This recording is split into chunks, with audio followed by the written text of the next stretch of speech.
It was quite an evolutionary update from Apple, actually. We saw them upgrading all of their major operating systems, Mac OS, iOS, which powers the iPhone, Watch OS, the watch.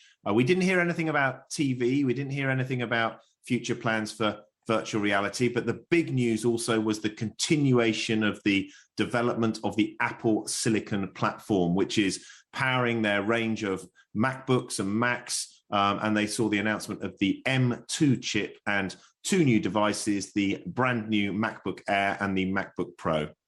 On that front, Apple's chip and their own chip, which you said is powering their devices. What new did we learn about that? I mean, clearly this is a big focal point at the moment, given the chip shortages that exist around the world and the fact that Apple is trying to become self-sufficient.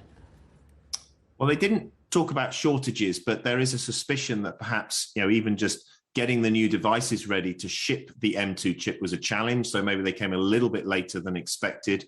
But the Apple Silicon story really is quite something to behold. I think that they've really got their competitors on the run. They have this very consistent platform. It's delivering great performance with low battery life, and it really has kick-started the MacBook franchise. And I think that Apple is now starting to see the benefit of all of those iPhone owners who are coming up to replace laptops, which might be Intel powered or other processor powered devices, and are looking around and saying, well, if I've got an iPhone, I might as well get a MacBook. And Apple indicated that they believe the MacBook Air and the MacBook Pro are the best selling laptops respectively in the US market now. One of the reasons Apple has been so successful has been its ability to build out this ecosystem. Once you buy one Apple product, you're sort of hooked and you end up buying all your other products from Apple. How strong is the ecosystem now? Because you hear from consumers that they're trying to diversify away, and a lot of people have been unhappy with this idea that once you buy Apple, you've got to continue buying Apple.